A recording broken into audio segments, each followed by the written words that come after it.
So দেখো, আজকে আমি তোমাদের সাথে শেয়ার করছি একটা সামার ড্র্যাপিং শাড়ি।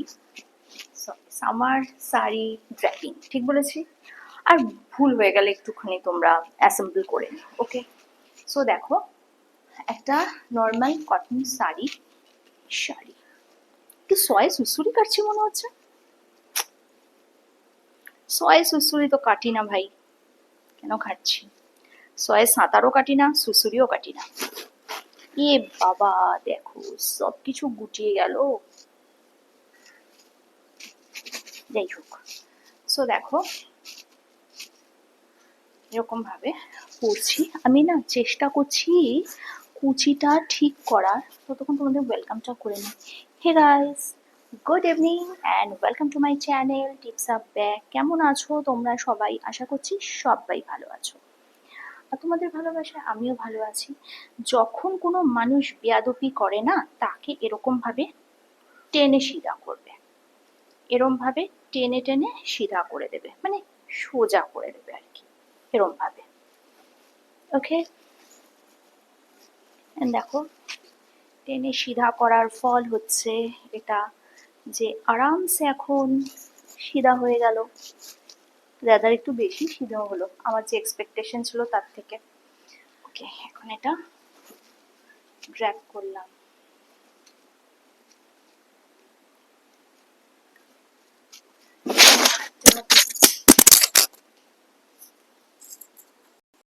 বেইমানটা পড়ে গেছিল।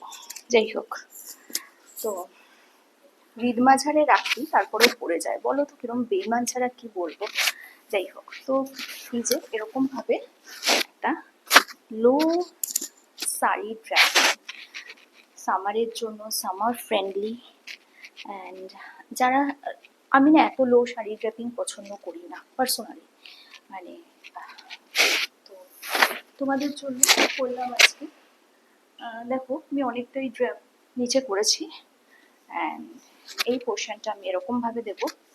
অ্যাকচুয়ালি কটন শাড়ি না আমি পরি না, তো আমি ঠিক বুঝতে পারি না কীভাবে শাড়ি পরলে শাড়িটা অ্যাকচুয়ালি সামনে থেকে দেখছি ভাল লাগছে কিনা, সামনে থেকে দেখছি ভাল লাগছে কিনা, পেছন থেকেও দেখছি ভাল লাগছে কিনা। সো দেখে মনে হচ্ছে লাগছে ঠিকঠাক।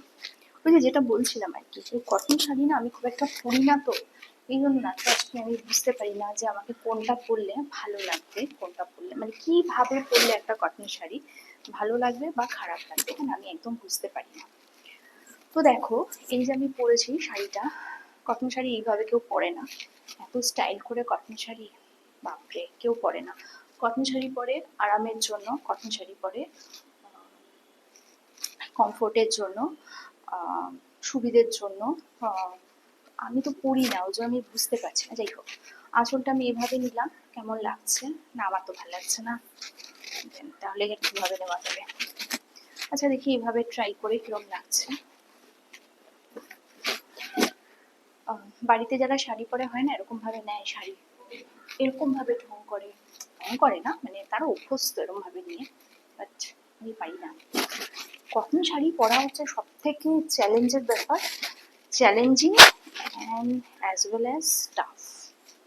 তো এরম ভাবে এরম ভাবে ভালো লাগছে না, কিভাবে নিয়ে বলো তো? আমি আমার মতো, কি বলো, কে কিভাবে পড়ে ভাই সেটা দেখে আমার লাভ নেই, আমি কিভাবে পড়ি সেটা দেখে লোকের লাভ আছে।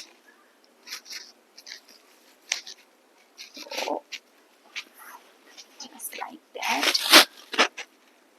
and এরকম, অ্যান্ড এরকম ভাবে। কে বলেছে কটন শাড়ি স্টাইল করে পরা যায় না গো? ভীষণ সুন্দর করে পরা যায় কটন শাড়ি, কটন শাড়ির সাথে সুন্দর করে সাজা যায়, কটন শাড়ির সাথে সুন্দরভাবে থাকা যায়। আসলে কি জানো, মানুষ কি ভাবে, কি নজরে তোমাকে দেখছে, এটা হচ্ছে একটা কথা। আসলে খোলামেলা পোশাক পরতে ভালোবাসি যারা আমরা, খোলামেলা পোশাককে কিভাবে মানুষ দেখবে তার দুটো উত্তর। এক, তাদের মনটা খোলামেলা হতে হয়, মানে যদি মনটা পরিষ্কার না থাকে যেভাবে হোক পরিষ্কার করে নিতে হয়, আর যদি তারা মনে করে একান্তই মন পরিষ্কার করতে পারবে না, তাহলে তারা দেখবে না। আর 2 ছোট থেকে আপব্রিঙ্গিংটাও ভীষণ খোলামেলাভাবে হতে হয়। মানে যদি দেখে ফ্যামিলি ভীষণ কনজারভেটিভ হয় না, অনেক সময় হয় কনজারভেটিভ ফ্যামিলি, তো সেক্ষেত্রে কিন্তু মন মানসিকতাও খোলামেলা হয় না।